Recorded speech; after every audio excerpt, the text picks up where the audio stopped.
सगळ्यांनी लक्ष द्या. आता जे फॉर्म्युले बघायचे आहेत आपल्याला हेही इम्पॉर्टंट आहेत. हेही म्हणजे जेवढे फॉर्म्युले तुम्हाला देणार आहे सगळेचे सगळे इम्पॉर्टंटच आहेत, त्याच्याशिवाय मी देणार नाही. ओके. सर तुम्ही तर सगळंच देत आहेत. सगळं नाही देते बाळांनो. तुम्ही बघा आता हे जे फॉर्म्युले बघितले त्याच्या आधीचे काही पेजेस आहेत 3-4, त्याच्यामध्ये छोटे मोठे काहीतरी सॉल्ड एक्झाम्पल्स आहेत किंवा काही पार्ट आहे, तो घेतला का आपण?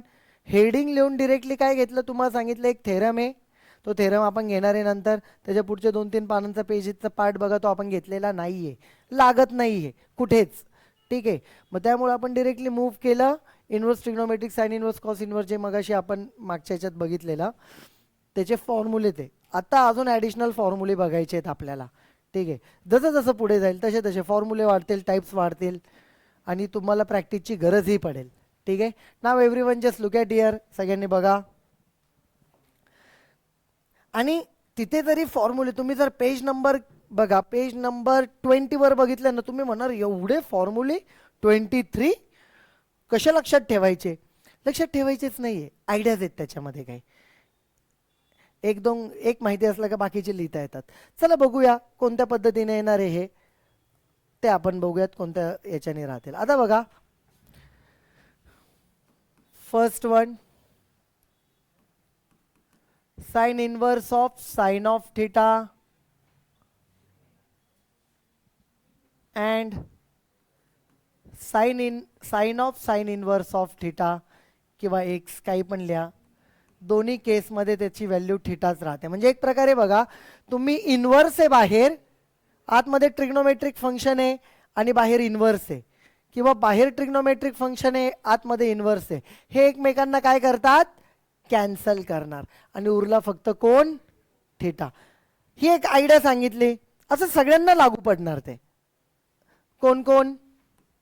Second, cos inverse cos of theta is equal to theta, cos of cos inverse of theta it is equal to theta. X लिहिलं असेल काही लिहा, मिनिंग सेम आहे. नंबर 3 कडे जाऊया आपण. बघा, tan inverse tan of theta it will get cancel, theta उरेल फक्त. Tan of tan inverse theta it will get cancel, बाहेर फक्त थीटा उरेल. म्हणजे इन्व्हर्स आणि ट्रिग्नोमेट्रिक फंक्शन एकमेकांना काय करतात? कॅन्सल करतात. नंबर 4 बघूया इथे.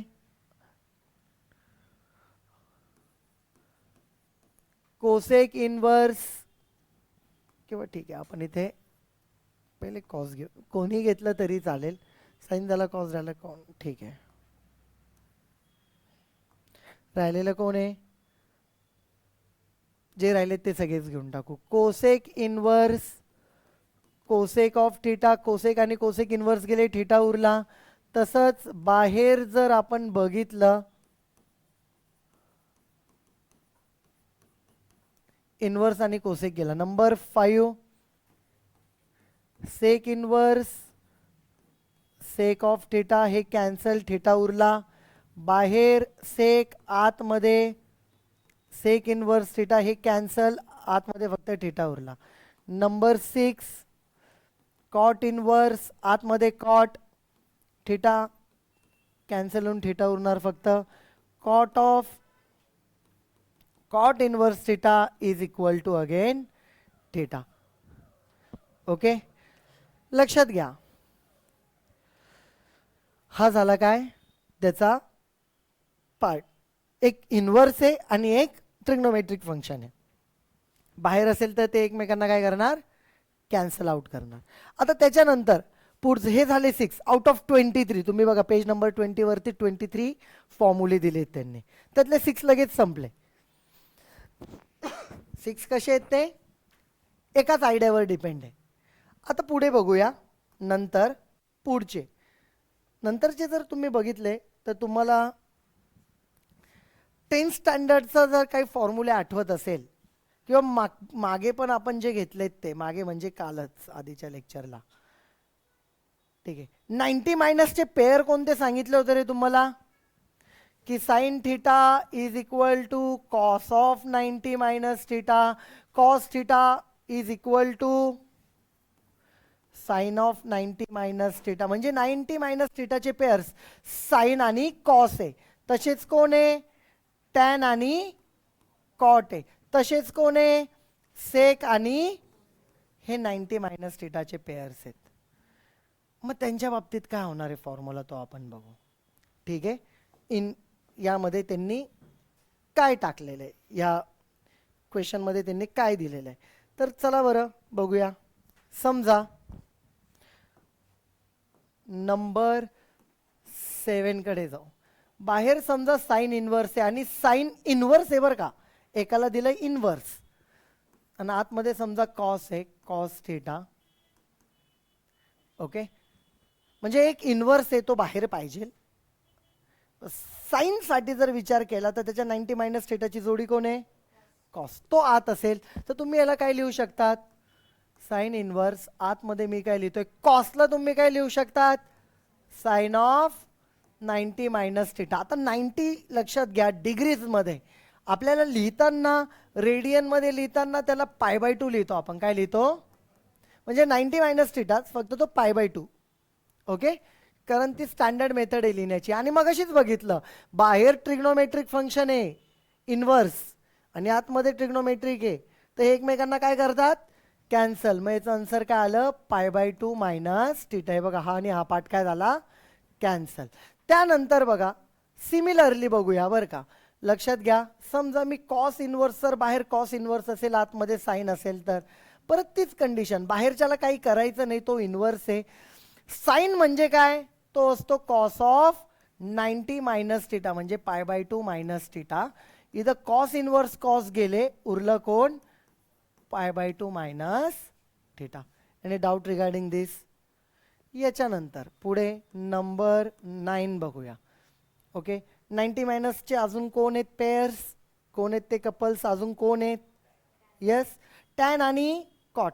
चला त्याचं लिहून घेऊया. बाहेर समजा टॅन इन्व्हर्स लिहिला आणि आतमध्ये कॉटला नका देऊ, तर याच्या केसमध्ये काय होईल, टॅन इन्व्हर्स बाहेर, या कॉटला टॅन मध्ये लिहिता येईल का, yes, tan of 90 minus theta असतो तो.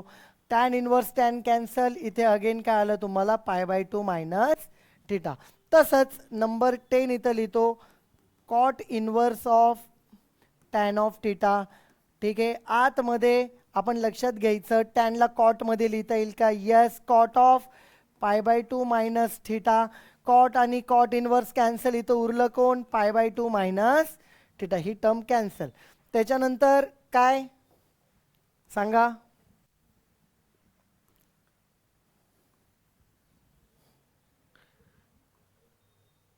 यस, नंबर 11 सेक आणि कोसेकचे ना, एक इन्व्हर्स आहे आणि एक नाही आहे.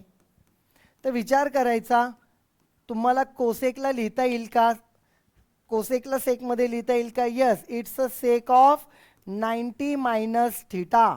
आणि सेक इन्व्हर्स गेले, आलं काय तिथं, π/2 मायनस थिटा. आफ्टर दिस इथे मी काय लिहितो, कोसेक इन्व्हर्स, आतमध्ये कोण, sake of theta. This is number 12. तुम्ही जर इथं बघितलं, सेकला कोसेक मध्ये लिहिता येईल का, येस, कारण तो सेक म्हणजे कोसेक 90 मायनस थिटा असतो. आणि बघा कोसेक इन्व्हर्स कोसेक कॅन्सल, इथं उरलं π/2 मायनस थिटा. म्हणजे इन शॉर्ट लक्षात घ्या, जे 90 मायनसचे जे पेअर्स आहेत सगळ्यांना आतमध्ये बाहेर इन्व्हर्स दिसत आहेत.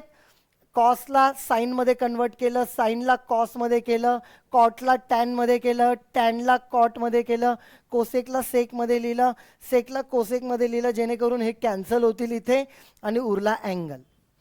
म्हणजे इन शॉर्ट मागचे जे 6 बघितलेत ना त्याच बेसिसवरती आहे, फक्त इथं सेम होते डायरेक्ट कॅन्सल होत होते, इथं सेम नव्हते डायरेक्ट कॅन्सल होत नव्हते, त्याला आपण सेम करून घेतलं 90 मायनस थिटाने, मग कॅन्सल केले आणि जे उरलेत अँगल ते लिहिलं. आउट ऑफ 23 12 झाले लगेच. एकाच आयडियावरती डिपेंड आहे, पहिले 6 एका आयडियावर, पुढचे 6 दुसऱ्या. ठीक आहे, म्हणजे कधी पण तुम्ही तिथं मॅथ्सला आहे ना असं कन्फ्यूज होऊन किंवा जास्त तुम्ही जर असं कन्सेप्ट जर पाठ करायला गेले ना, ऑब्विसली ते हार्ड जाणार आहे. पण तुम्ही को रिलेट करत गेले की नक्की याचं रिलेशन कुठं आहे, नक्की हे आहे काय, याचा संबंध कुठे काय, याचा आणि तिकडं कंपॅरिझन काय, तुम्ही असं कम्पेअर करत जर लक्षात ठेवलं ना, तुम्हाला एकदम सोपं राहणार ते, लाईफ टाईम लक्षात राहील, सोपं पण जाईल आणि तिथंच त्याचा फायदा नाही होत. हे सगळे सब्जेक्ट इंटरकनेक्टेड राहतात, कुठे ना कुठे त्याचा प्रत्येक सब्जेक्टला तुमचा वेळ वाचतो अभ्यास करताना, प्रत्येक ठिकाणी त्याचा फायदा होतो, लक्षात घ्या. ठीक आहे. आता याच्यानंतर पुढचा पॉईंट आपल्याला बघायचा आहे. पुढचा पॉईंट म्हणजे पुढचं बघा,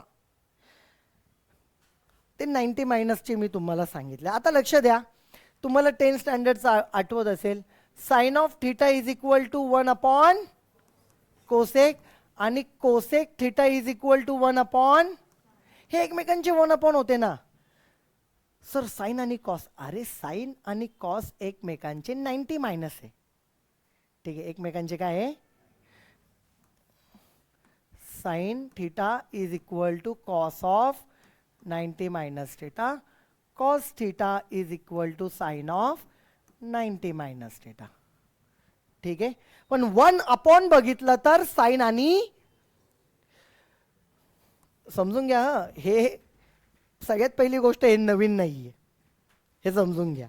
तुम्हाला वाटेल सर काहीतरी नवीन, नवीन काही नाहीये. हा पार्ट तुमचा 10 स्टँडर्डचा 11 स्टँडर्डचा आहे, जे मी आता सांगतोय. ठीक आहे, ओके. बघा,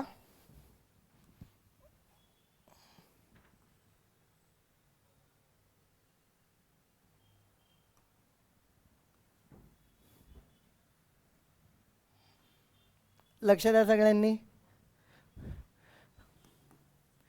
tan of theta is equal to cot of 90 minus theta, cot of theta is equal to tan of, tan आणि कॉटची एक खासियत आहे, मी याला स्टार मार्क करतो. का बरं माहिती का, टॅन आणि कॉट आहे ना, याच्यामध्ये जास्त विचार करावा लागत नाही, कारण ते एकमेकांचे 1 अपॉन पण आहे आणि एकमेकांचे 90 मायनस पण आहे. Is this clear? ठीक आहे, ते एकमेकांचे 1 अपॉन पण आहे. Tan is equal to 1 upon cot, cot is equal to 1 upon tan, आणि tan is equal to cot of 90 minus theta, cot is equal to tan of 90 minus theta. Sine cos एकमेकांचे 90 minus आहे. Sine is equal to 1 upon cosec, sine आणि cosec एकमेकांचे 1 upon आहे. ठीक आहे, इथं difference तुम्हाला बघायला भेटेल. सिमिलरली बघा, sec theta is equal to cosec 90 minus theta and cosec theta is equal to sec 90 minus theta. Okay, सेक आणि कोसेकची 90 मायनसचं तिथे पेअर आहे. आणि इकडे जर तुम्ही बघितलं 1 अपॉनच्या बाबतीत sec theta is equal to 1 upon cos theta, cos theta is equal to 1 upon 1 अपॉनच्या बाबतीत हा पार्ट आहे. आलं लक्षात? ठीक आहे, मग 1 अपॉनचे कोण कोण कपल आहे, साइन कोसेक, टॅन कॉट, सेक कॉस किंवा कॉस सेक काही पण. 90 मायनसचे कोण आहे, टॅन कॉटच्या बाबतीत तर विचार करायची गरजच नाही, ते 90 मायनसचे पण पेअर आहेत आणि 1 अपॉनचे पण आहे. ओके, 90 मायनससाठी साइन कॉस आहे, साइन कोसेक 1 अपॉनचे, सेक कोसेक 90 मायनसचे, सेक कॉस 1 अपॉनचे आहेत. ठीक आहे, हे 10 स्टँडर्डचं तुम्हाला सांगतोय. इवन 11thला पण हा पार्ट झालेला आहे. ओके, हे माहीत असू द्या. मी पुढे जातो, हे तुम्हाला ॲक्च्युअलमध्ये फॉर्म्युलीमध्ये लिहायची गरज नाही आहे, तुम्हाला जस्ट रिलेशन म्हणून सांगितलं आहे. आपण आता तिथं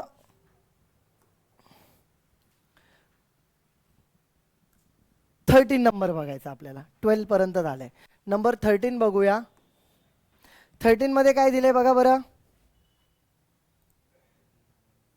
यस, हां, त्यामुळेच ते 1 अपॉनचे बघितले. लक्ष द्या, इन्व्हर्सच्या बाबतीत काय होतं माहिती का, sine inverse of x is equal to 1 upon cosec inverse of x and it should be like this, cosec inverse of 1 upon x, cosec inverse of x is equal to sin inverse of 1 upon x. एक गोष्ट लक्षात घ्या, regular याच्यामध्ये आपण काय करत होतो, sign आणि कोसेकची जोडी होती. Sine is equal to 1 upon cosec, cosec is equal to 1 upon sine, बरोबर आहे. इन्व्हर्सच्या बाबतीत काय करायचं माहिती का, sine inverse is equal to cosec inverse लिहायचं, तर ते 1 कोसेक इन्व्हर्स नाही लिहायचं. आतमधली जी व्हॅल्यू आहे ती 1 करायची असते. का बरं? कारण हे इन्व्हर्सच्या बाबतीत आहे. कशाच्या बाबतीत आहे? आलं लक्षात? मग इन्व्हर्सच्या वेळेला पेअर हेच आहे, साइन आणि कोसेक. फक्त इन्व्हर्स असल्यावर आतमधली व्हॅल्यू 1 करा, कंप्लीट टर्मला करू नका. ठीक आहे. तसंच regarding number 15, tan inverse of x is equal to, tan आणि कॉट असतात ना, आतमधली व्हॅल्यू 1 आणि समजा कॉट इन्व्हर्स ऑफ एक्स आपण घेतला तर it will be tan inverse of आतमधली value 1. This is what number 16. त्यानंतर नंबर 17 आपण बघूया, कोण आहे? 1 सेक आणि कोण आहे? कॉस. मग आपण इथे पहिले मी कॉस लिहितो वाटलंच तर. 1 साठी cos inverse of x is equal to sec inverse of 1 आणि sec inverse of x is equal to cos inverse of 1. This is number 18. Out of 23 18 झालेत आपले एका टाईपचे. एक टाईप घेतला का डायरेक्ट 6 संपून जात आहेत त्याच्यामध्ये. ठीक आहे. 3 टाईप बघितले, 3 याच्यात टोटल 18 झालेत. ठीक आहे. आता त्याच्यानंतर आपल्याला जे बघायचं आहे, तुम्हाला जर आठवत असेल तर मी सांगतो.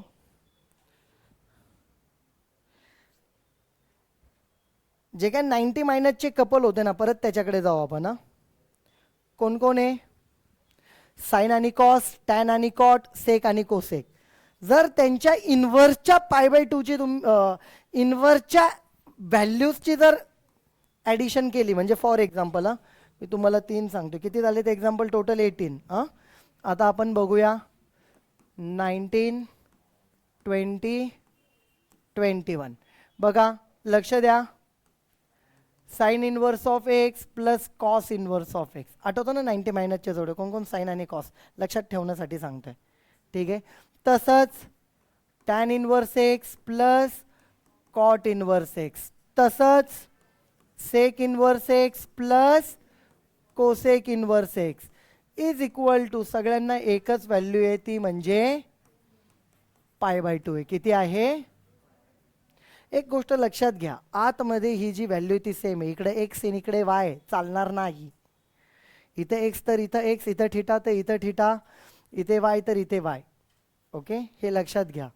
आणि टर्म्स तर आपण बघितलेल्याच आहेत, साइन इन्व्हर्स कॉस इन्व्हर्स 90 मायनसचे. 90 मायनससाठी जे होते ते जे कपल्स आहेत 90 मायनस थिटाचे, तेच इथं यूज केले. आतल्या व्हॅल्यू सेम, त्यांची ॲडिशन 90 मायनस थिटा असल्यामुळे इकडं 90 चालू आहे असं लक्षात ठेवा डिरेक्टली.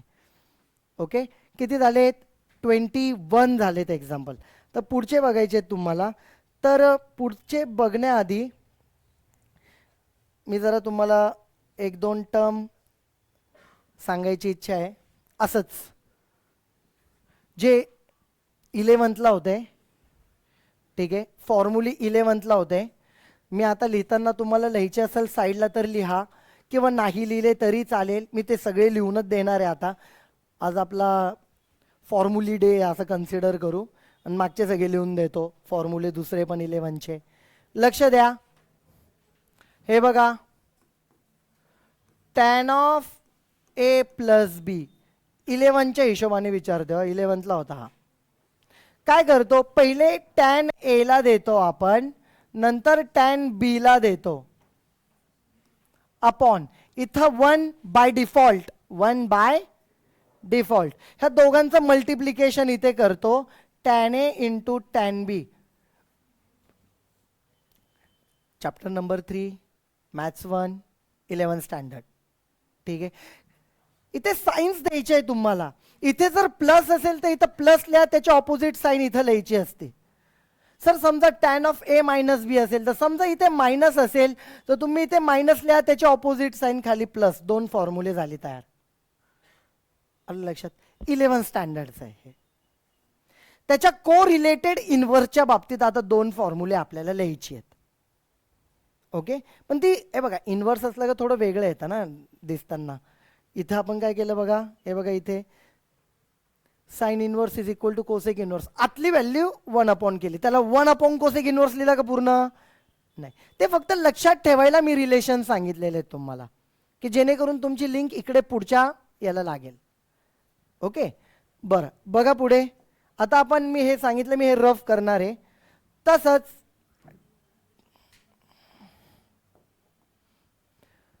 22 आणि इथे आपण बघूया 23, शेवटचे 2. आता इथे मी लिहितो tan inverse of x plus tan inverse of Y. 2 वेगवेगळे. सगळ्यात पहिली ही गोष्ट समजून घ्या, एक्स एक्स वाय वाय घेतलेले नाही, 2 वेगवेगळे. कारण ए आणि बी होता ना, मग अशी बघितले 2 वेगवेगळे. तसा काय करायचं, असं असलं ना, एकच tan इनवर्स घ्या. एक्स आणि वाय हे दोघं